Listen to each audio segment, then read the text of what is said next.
Let's stay on Pfizer because thank you to Cheryl Granger, our great friend, for sending me Igor Chudov's amazing newsletter. This article is in other publications as well, but I just wanted to give focus to Igor. It looks like Pfizer may go bankrupt, apparently. So the stock market may be waking up to the possibility that Pfizer may go bankrupt due to the upcoming COVID vaccine claims.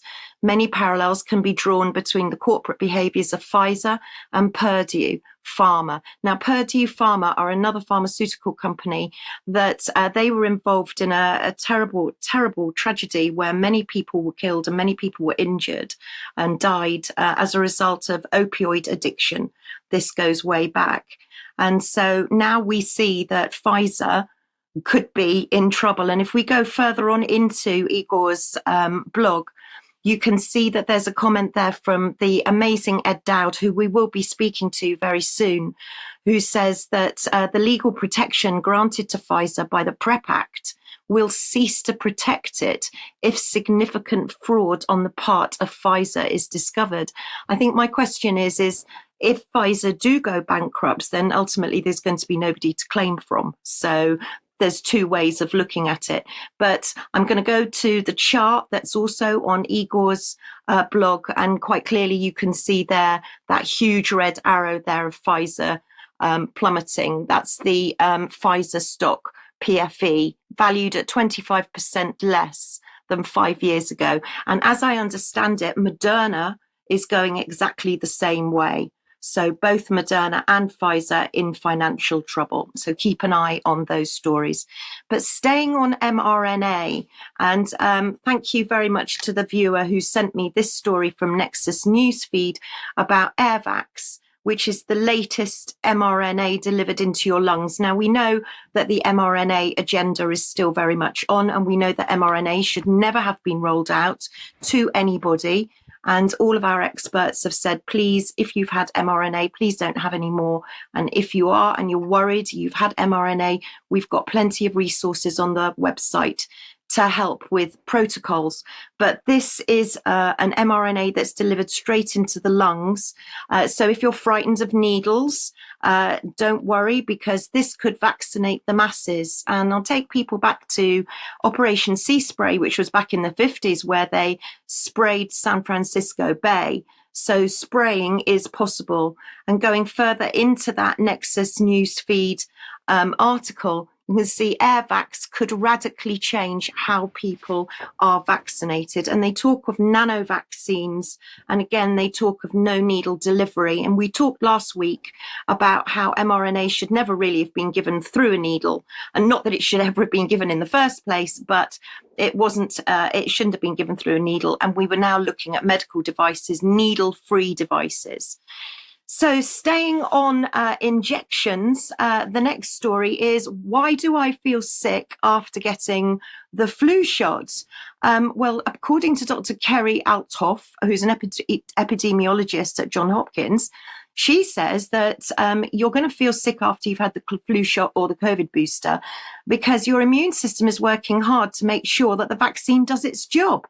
And she actually says in the next slide that if you felt unwell first time round, expect to feel the same next time round, which is, really reassuring, isn't it? I don't think. But then even then, going further on into the article, it says, if you still get flu after having the flu jab, don't be alarmed, because we change the flu jab every single year. So don't worry, and you might just feel less ill for less amount of time, which again is not terribly reassuring. It also goes on to say that the COVID and the flu booster, the COVID booster and the flu shot can be given together. And clearly we know that there is no safety data at all to say that both injections are safe to be given together. So please bear that in mind.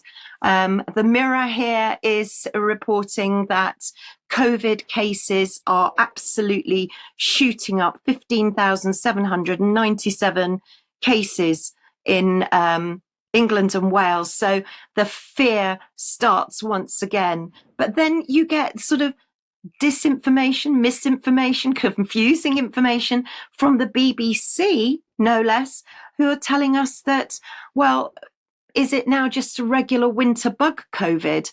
And actually, last winter, there were more flu deaths than COVID ones, over 14,000 compared with 10,000, according to the UK HSA.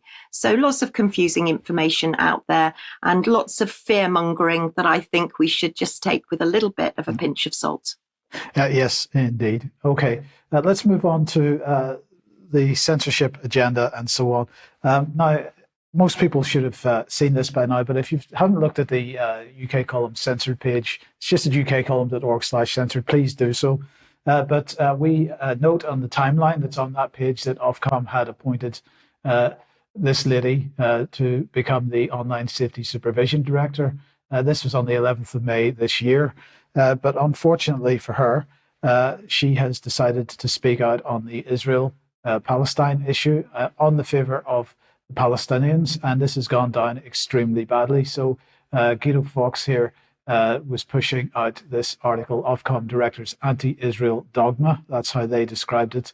So she has now been suspended. So Ofcom has said, having reviewed the comments that she made on social media, this colleague has been suspended pending further investigation. This is one of the things that she posted. I haven't put the animation in here, so you can't see what's on the background there. But basically, what she was saying was talking about colonialism, about Israel being pretty horrendous behavior in Gaza and so on. And overlaid on that is a comment on Instagram that she liked from BLM UK. As if it wasn't bad enough, the UK is also set to participate in the ethnic cleansing and genocide of Palestinians. Well, this did not go down well with Ofcom, who prefer people to take a neutral position on everything. And of course, it's nonsense. But the point is, it's put Ofcom in a very difficult position because they, of course, are becoming the regulator for the whole world, it seems, with respect to not only broadcast media, the BBC, but the internet as well. And if one of their members of staff, particularly someone who's responsible for online safety, is speaking out in this way, then this puts them, they perceive, in a difficult position. So the chances of her holding onto her job, I think, are minimal. Zero, but of course what it's emphasising is the draconian control of Ofcom.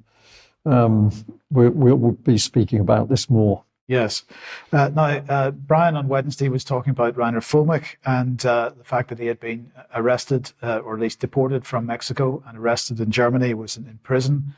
Now, this, it turns out, is to do with the claims that were made about him in, when was this, 2022, I believe. This was when his organisation effectively blew up with allegations of him misappropriating money from the original Nuremberg 2 exercise that he was running at that time. So here is the German prosecutor's statement on what happened. It says that the Göttingen Police Prosecutor's Office is conducting a preliminary investigation against a 65-year-old lawyer who last resided in Göttingen. Apologies for the pronunciation of that. He is accused of having committed acts of embezzlement as managing director of the Corona Committee Foundation, which was established in mid-2020. The shareholders solicited donations since 2020, which, paid by private individuals, were to finance the work of the committee. 5 bank accounts were opened for the company. Subsequently, payments in substantial amounts were received into these accounts.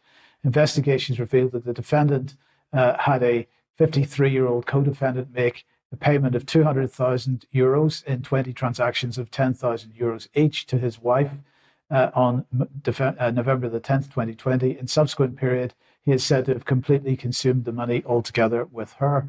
In May 27, 2021, he is then said to have transferred €500,000 to his private bank account by his own hand and also consumed this amount of money privately together with his wife. Thus, approximately €115,000 are being used for the redemption of a private real estate loan, as well as approximately €70,000 for the redemption of a personal occupation conditioned credit. So there's some translation issues in that. So you'll just have to take that as it is. But the accused, it then says, stayed for longer than permitted in Mexico. There he was deported in the past week for illegal alien reasons to Germany. Upon arrival at Frankfurt Airport, he was arrested on the basis of an arrest warrant issued by the Göttingen local court on March 15th, 2023, as requested by the Public Prosecutor's Office on the above charges, and taken to a correctional facility. Now, we've got to say, first of all, these are charges. He hasn't been convicted of anything at this point, but we did report on the allegations at the time in 2022.